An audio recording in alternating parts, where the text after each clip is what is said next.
Welcome back to the Deep Dive. We're the place that digs through complex sources to pull out the key knowledge for you.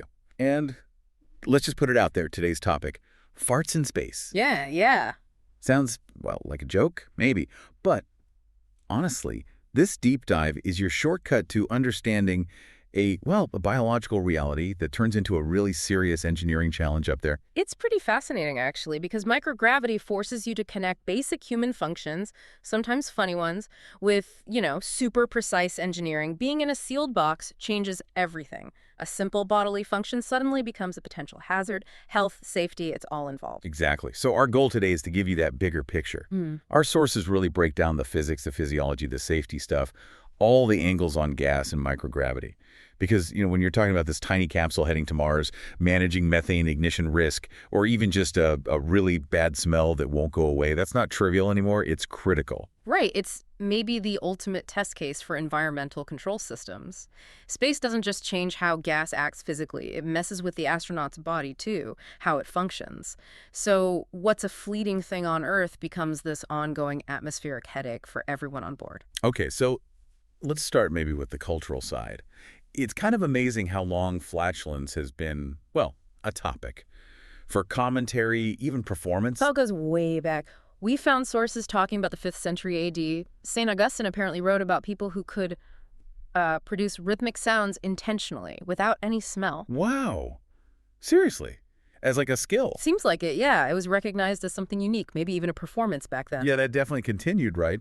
I mean, Le Pétomane in 19th century France, he made a whole stage act out of it, famous for making different sounds. A huge hit, apparently. And the humor is still around. You've got modern performers like Mr. Methane, or think about shows like South Park, right? Terrence and Phillip. Oh, yeah. Or even those early iPhone apps, remember those? Yeah. Made like $10,000 in a day just making fart sounds. Crazy. But the real turning point, from jokes to serious science, that happened when we started actually sending people into space for longer periods. Once NASA started planning missions in the 60s, especially long ones, they had to look at everything the human body does, everything it produces. Right, and that's where those studies from the late 60s come in, the ones that started raising flags. They look specifically at the gases from gut bacteria, hydrogen, and methane. And that's the light bulb moment for the engineers. Hydrogen and methane, they're both flammable, very flammable. In a sealed spacecraft, you can't just open a window. There's no venting to the atmosphere, no natural dispersion like on Earth. So accumulation is inevitable. So if those gases build up enough near any kind of spark. That's the nightmare scenario, a potential ignition, a fire. The astronautical hygienist saw this immediately. This wasn't funny anymore. It was a fire safety issue needing serious engineering solutions. Okay, yeah, that definitely highlights the risk. So let's unpack the physics then. What's the basic difference between passing gas here versus in space? Gravity, or the lack of it, rather. On Earth, gravity causes convection. Hot air rises, denser gases might settle. Gravity helps move things around. In microgravity, like on the space station, you lose that buoyancy effect. Gases don't really rise or fall. So what happens then? If gas is released, it just stays there. Kind of, yeah. The molecules just spread out randomly in all directions. They basically try to fill the space they're in, mixing evenly with the air in the cabin. Instead of concentrating somewhere or dissipating quickly. Exactly, which means the smell lingers, and any concentration of flammable gas just spreads through the whole module. And, okay, slightly different scenario outside the spacecraft. Yeah. In total vacuum. The sources said sound is impossible, which is maybe a small mercy. Yeah, right. The sound we associate with it on Earth needs air. The gas vibrates the air, creating sound waves. No air in space, no medium, so silence. The sources also brought up temperature. If gas was expelled directly into space, would it freeze instantly? It likely would, yeah.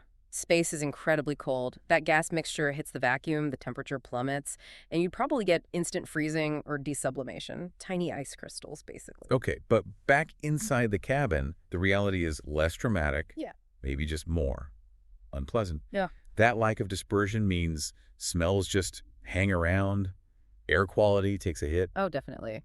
It's a big deal for crew comfort and just managing the air. Because the gas molecules don't go anywhere specific, the odors stick around. It means the life support system, the ECLSS, has to work harder filtering everything out constantly. Okay, let's shift then, from the physics to the physiology. How does microgravity actually affect the astronauts' digestive systems? Well, a major thing is slower GI motility. gastrointestinal motility. Meaning things move through the gut more slowly. Exactly. On Earth, gravity kind of helps pull things down, assists the muscle contractions, peristalsis that move food along. Without that constant pull, everything slows down. So food just sits longer, takes longer to digest. Sounds uncomfortable. It can be. Some studies point to potential gastric motor dysfunction, maybe even hypersecretion, like the stomach producing too much acid or not contracting properly. This slower, less efficient digestion, it's sort of a recipe for more gas buildup, more pressure, that feeling sometimes called space bloat. Which brings us straight to diet, right? Because what you eat directly impacts the gas you produce. What foods are the main culprits for astronauts? Yeah, diet is key. You really have to watch certain carbohydrates. The big ones are foods high in oligosaccharides. The Lego what now? Oligosaccharides. They're complex sugars, hard for our bodies to break down fully. Think beans, lentils, cabbage, broccoli, that kind of stuff. Ah, okay, so those pass through mostly undigested. Right, into the lower intestine. And that's where the gut bacteria have a field day. They ferment these sugars. And fermentation produces gas. Lots of it. Hydrogen, carbon dioxide, and importantly, methane. So managing those foods, finding alternatives, that's a huge part of planning astronaut meals for long missions, both for comfort and, safety. And you have to think, beyond the physical stuff, the whole environment being cooped up, the stress, the high stakes that must make any physical discomfort worse. Oh, absolutely. The psychosocial stress is immense. Isolation, confinement, constant pressure to perform flawlessly. It takes a toll.